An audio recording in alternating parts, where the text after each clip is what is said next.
అందరికీ నమస్కారం అండి.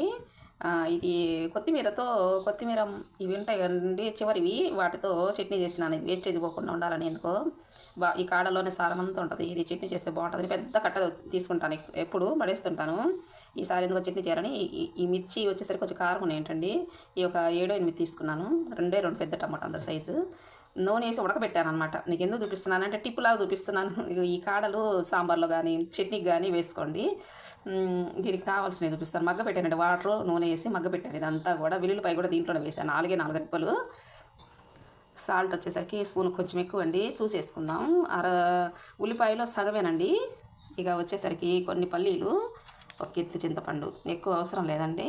ఇంకా మిక్సీ పట్టేసుకుందాం. ఇవన్నీ కలిపేసి మనము చింతపండు నానబెట్టుకునే అవసరం లేదండి. మిక్సీలో వేస్తే ఇలా సరిపోయిద్ది అనమాట.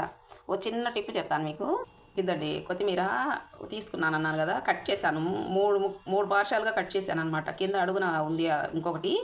ఇది కింద ఇదిగో ఈ పేపర్ మందపాటి పేపర్ వేసేసుకొని ఇలా వేస్తే 10 days ఫ్రెష్గా ఉంటుందండి. డబ్బాలో పెట్టేసుకొని మూత పెట్టేసుకుంటే. ఈ కరివేపాకు కూడా ఇలా అనమాట, ఫ్రెష్గా ఉంటుంది. ఇదైతే ఇంకా చాలా రోజులు వస్తుంది. కొత్తిమీర కొంచెం ఇది కదా, ఇది 2 వారాలైనా అలానే ఉంటాయండి. కరివేపాకు పాడవకుండా ఉంటుంది. ఇదండి మిక్సీ పట్టుకుందాం అన్నీ. ఇదండి సొరకాయ ఇత్తనాలు. ఇందాక సొరకాయ దోశ పోసాను.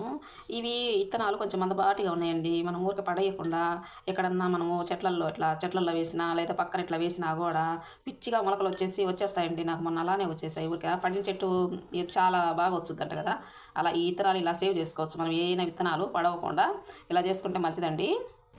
దీంట్లో ఇప్పుడు వేసుకోవాలండి. ఇప్పుడు 2 పట్టేస్తాను కదా, ఇప్పుడు పచ్చిమిర్చి ఇవన్నీ వేసుకోవాలి. ఎందుకంటే పచ్చడి బాగా మిరిగిపోయింది చూడండి. ఫ్రెష్ అయినండి కొత్తిమీర, చాలా నీట్గా వచ్చిందండి పచ్చడి. మీరు దీంట్లో చింతకాయ దుక్క కూడా వేసుకోవచ్చండి. ఉప్పు కారం అన్నీ పర్ఫెక్ట్గా సరిపోయినాయి. చూసేసాను. ఇలా చూసుకొని వేసుకోండి, బాగుంటుంది. ఇలా చూపిద్దామనే చేస్తున్నాను ఈ వీడియో. బాయ్ అండి. Thank you for watching.